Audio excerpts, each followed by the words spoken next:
All right, so you may have heard the buzz surrounding the new metrics that YouTube has made available to us. Those include impressions and click-through rate and even unique views. A lot of people have been doing videos about them, but they actually just released a major overhaul to the analytics dashboard in general that offer whole new insights. Today, we're going to dive in and take a look. YouTube Simplified. Hi, and welcome to Creator Fundamentals. My name is Dan Currier, and it is my mission to simplify YouTube so you and I can grow together. So I'm really excited to take a look at this new overhauled dashboard that YouTube just released. It's in the analytics section on the new YouTube Studio. If you're in the old version, you can click in the drop-down menu and go into the brand new beta version of the Studio and take a look at the all-new metrics. So we're going to dive in today and look at them. They've kind of rearranged the way everything is organized, and so far I'm really impressed, and I wanted to share that with you. So let's go take a look. All right, so to get started, I just wanted to give you a quick overview of how to get to the new metrics if you're still using the classic version of the Creator Studio. So if you are in this area here inside Creator Studio, on the lower left-hand corner, you have YouTube Studio Beta. You want to go ahead and click on that, and that is going to bring you into the new beta version of analytics and YouTube Studio, which is now called.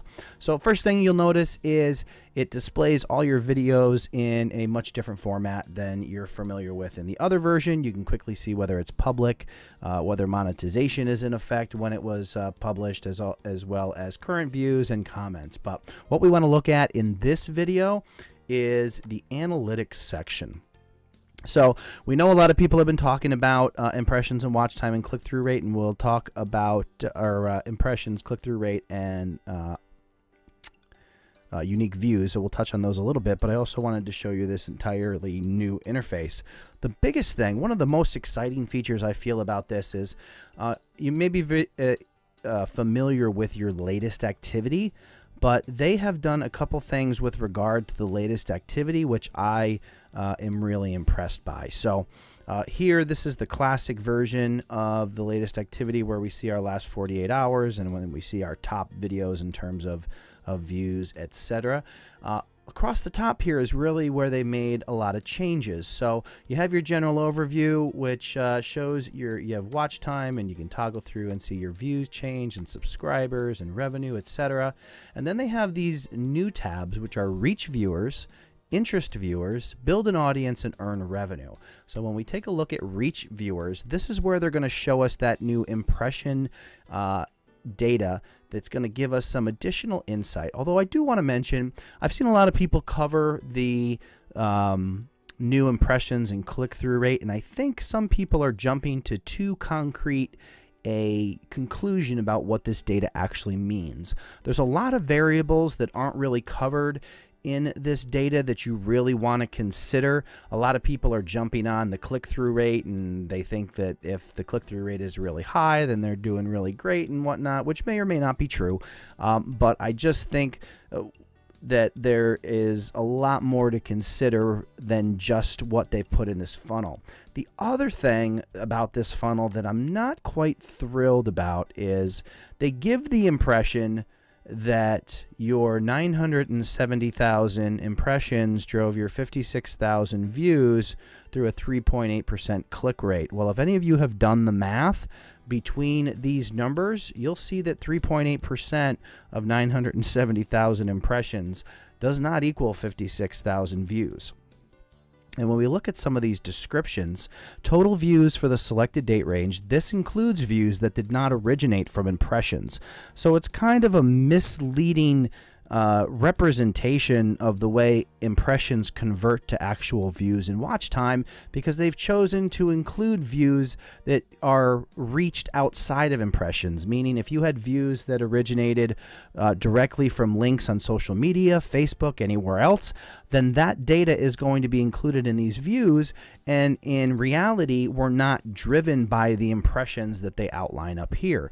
Just something to consider, something that I noticed, and you know, I don't want anybody to get too high or too low based on what they think these numbers are telling them. So that is the new data. The other things that I wanted to look at here, which I'll show you here as we continue on. So we had our reach viewer section, which is showing us impressions and click-through rate and your changes for those, and then unique viewers. I think unique viewers is great when we look at it as compared to total views, because we can kind of see over a given period how many average views we get per unique viewer. So one of the things you can do over a given period of time is actually say, okay, well, I received 58,000 views, calculator here, and we got 58,000 views, and we had 38.3 thousand, and we will use those numbers just the way they are presented there. So 58,700 views divided by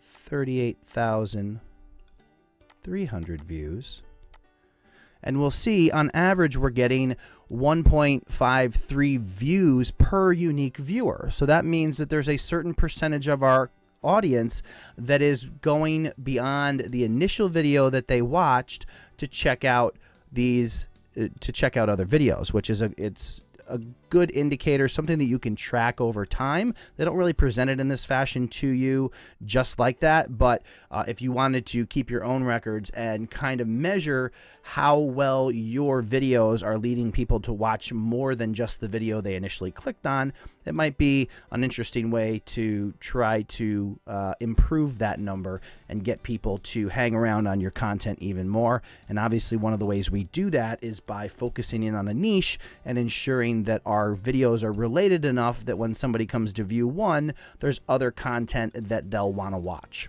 So that's something that I wanted to show you. We want to go into interest viewers. So in this case, we have some, watch time and average view metrics here, which I like. I like the way everything has been presented. It gives you your top videos down here and also your top playlists. And then, of course, you can see your average view duration over time. Mine, of course, spikes during live streams. And then what you've done over the past 28 days. And the other thing that they've done is moved that the scale. Well, it used to be in the far upper right-hand corner. Now it's here.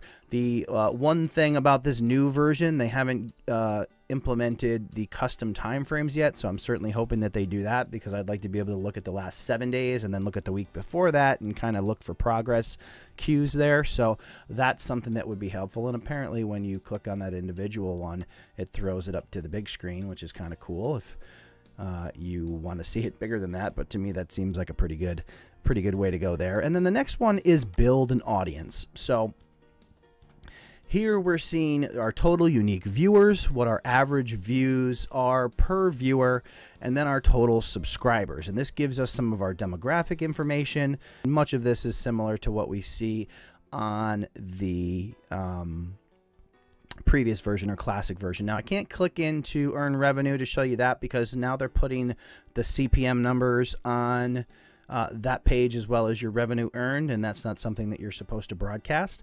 So we're going to skip that one for now, but then I want to go in and actually look at some of these metrics on a given video. So if I take my last video, we all know the interesting video that came out for put out by Philip DeFranco, who does a new show, 6 million subscribers, etc.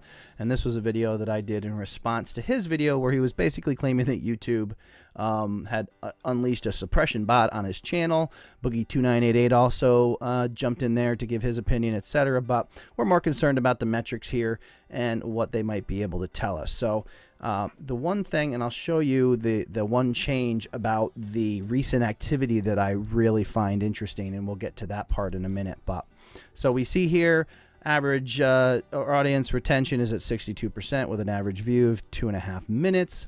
742 views, and then we can go to reach viewers and we can see that there were 1,300 impressions.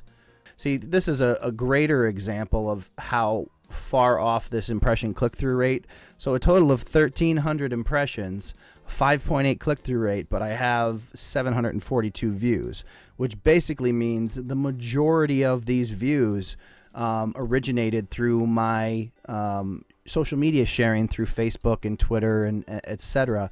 But it kind of gives you the impression that one should lead to the other. So that's still something I think they need to tweak that yet. Down here you can see that they're showing a different interesting how they've done this down here. So this one we have, I guess this is last 28 days, and this is the last 27 days. So they're showing to the 17th up here, but they're only showing to the 16th in this particular graph, which is why some of those views are missing, and why that number looks a little bit closer to what you might expect, but certainly way off from what that click-through impression provides. So this isn't going to be the perfect example because there's not a ton of activity on it at the moment, but I want to show you the way this particular thing breaks out on a video that's a little more active.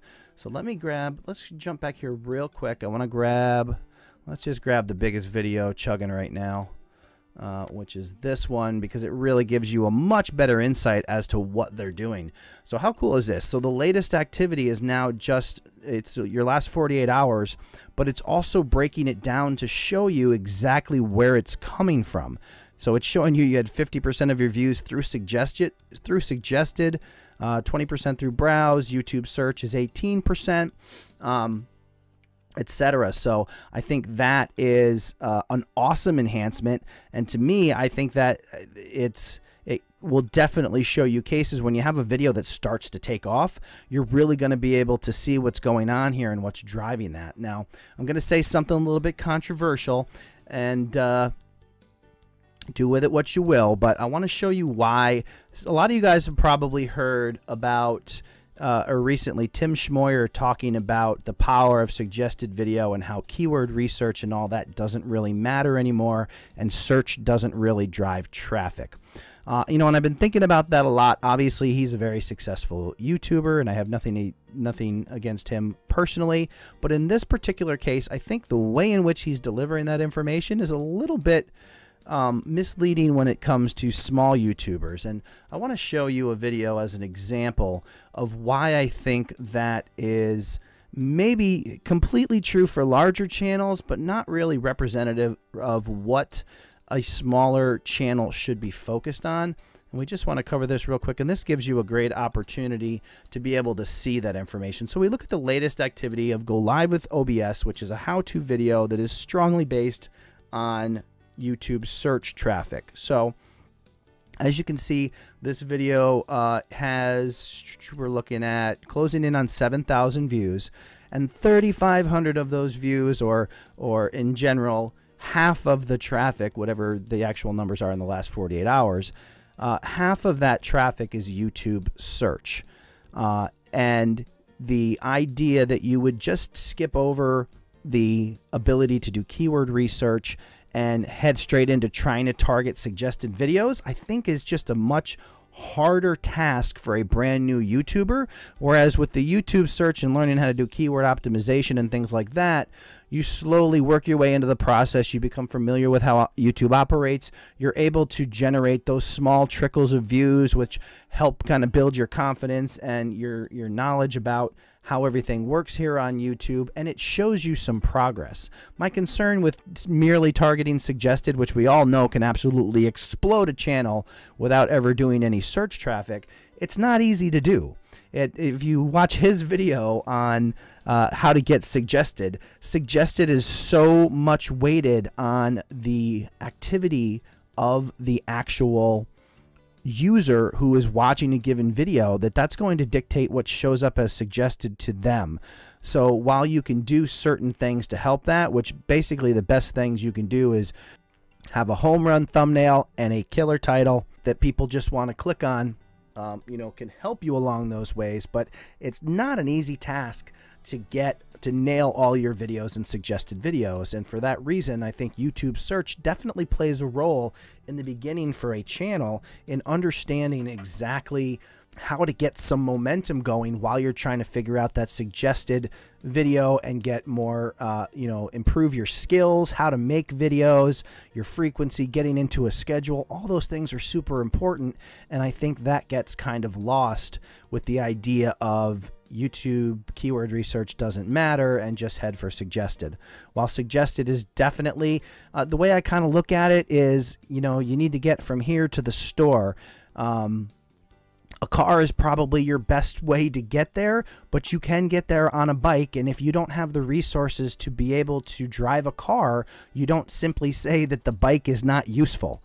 The bike is useful. It's not the most efficient way to do it, but it certainly serves its purpose. And there are a large segment of the population who benefit from the ability to learn how to ride that bike and get from point A to point B without having the resources or the knowledge or the license to drive that car. So I definitely think the keyword research thing certainly still does play a role. While it may not be as critical for larger channels, I think it's definitely something that's super important. And I love the way the analytics here with your latest activity really illustrates how those particular traffic sources are helping your video in the recent history, which is great because we can see here that, yeah, YouTube search is kicking off that 51%. We can also see what suggested has been in the last 48 hours, which is cool because we can then take a look at that historically on the video and maybe see some signs of activity increase or a boost or, you know, a video on its way to popping. So definitely cool the way they've done this. And again, all the tabs are similar like we just went through with the impressions and whatnot per video. And I just love the way they're headed in this. I think there's still some features that are missing. They actually show you some things that you can't quite get to. So I don't think the original classic analytics section is irrelevant at this point. It's still something that I use every time I upload a video. And there's some other metrics that I need to run when I'm trying to do specific date ranges. But all in all, they're heading in a great direction, and there's some really cool stuff to check out in the new version here on YouTube Studio. And hey, don't forget, this video is sponsored by TUBEBUDDY. TUBEBUDDY is the #1 browser plugin for managing and growing your YouTube channel. It's available to download for free, and there's a link in the description below. I hope you found this video helpful. If you would like to receive future notifications on videos that help simplify YouTube, make sure you're subscribed to the channel and you click that bell notification icon so you don't miss a thing. That's all the time we have for today. My name is Dan Courier and you're watching Creator Fundamentals. Thank you.